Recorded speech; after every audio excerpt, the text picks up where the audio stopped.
Bonjour à toutes et à tous et bienvenue sur Belga comme Zoom. Je suis bien évidemment ravie de vous compter parmi nous pour découvrir ce nouveau top 20. Impossible d'être en manque d'idées ciné, tous nos top films sont ici, à commencer par ce super numéro 20, un film choc, un drame poignant, 12 Years a Slave.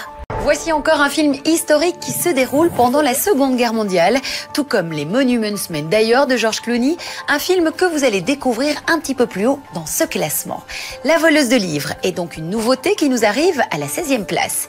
Il s'agit d'un drame américano-allemand adapté du roman éponyme écrit par l'Australien Marcus Zusak.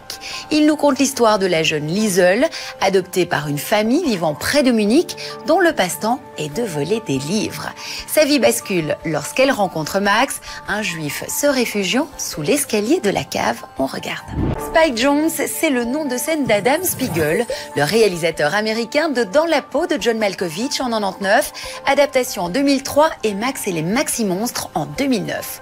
Le voici de retour avec Her, une comédie dramatique de science-fiction qui nous plonge en pleine cité des anges dans un futur pas trop éloigné en l'an 2025.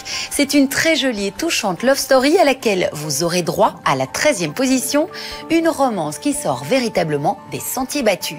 Humour, poésie et sensibilité, voilà les maîtres mots de Her.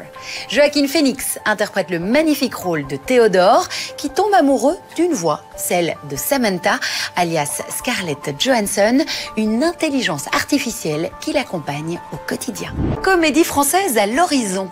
Situation amoureuse, c'est compliqué. Tel est le long titre de cette nouveauté qui nous arrive à la 9e place du top 20. Manu Payet a débuté sa carrière en tant qu'animateur radio sur Énergie en France. Il se dirige ensuite vers la télévision et joue son premier one-man show en 2007.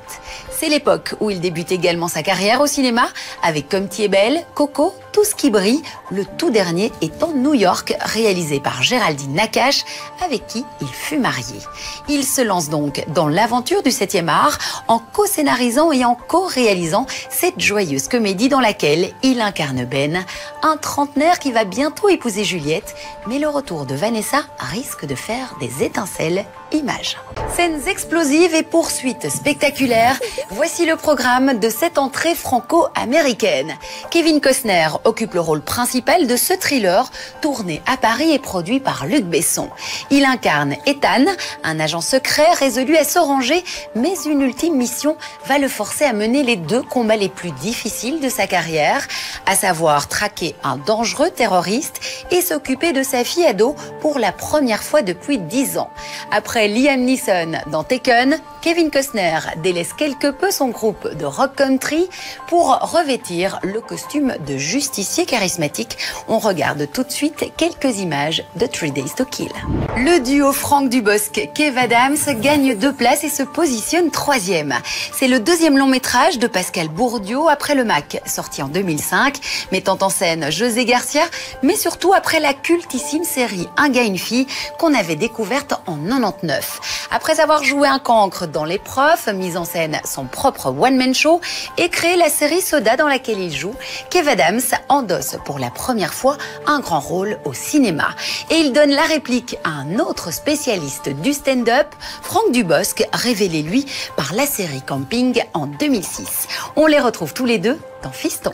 Il n'a pas bougé d'un iota depuis le dernier classement. Superchondriac occupe donc la 2e position de ce top 20 Belgacom TV. C'est le 4e long métrage en tant que scénariste et réalisateur pour Danny Boone après La Maison du Bonheur en 2006 avec Michel Larocque, Bienvenue chez les Ch'tis en 2008 avec Cadmerade et Rien à déclarer en 2011 avec Benoît Poulvoorde. Fidèle au genre comique, l'humoriste français installé aujourd'hui à Los Angeles retrouve non seulement son comparse Cadmerade pour un nouveau duo décapant, mais également Valérie Bonneton, avec qui il joue depuis des années, et Jérôme Commandeur, comédien dans ses 2 derniers films.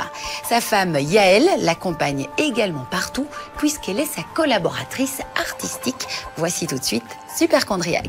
J'espère que vous êtes prêts pour admirer l'exceptionnel travail d'effets spéciaux réalisé sur ce nouveau péplum intitulé 300, la naissance d'un empire. Le réalisateur réalisme est époustouflant dans cette suite réussie. Rappelez-vous 300, l'adaptation du roman graphique éponyme avait été réalisée par Zack Snyder et était sortie en 2006. 8 ans après, l'action se passe avant, pendant et après la bataille des Thermopyles. C'est toujours Zack Snyder au scénario, mais c'est Noam Muro qui met en scène ce blockbuster. Il est l'heure de découvrir notre numéro 1, comme la semaine passée, avec Sullivan Stapleton dans le rôle de Thémistocle et la fille de Marlène Jobert, Eva Green, dans celui de la reine Artémise. Je vous souhaite un magnifique mois d'août, que vos soirées ciné sur Belgacom TV soient douces, belles et légères. N'oubliez pas d'appuyer sur le bouton rouge de votre télécommande pour accéder à tous ces top films. Très belles vacances et bon boulot pour les autres. À très bientôt. Ciao.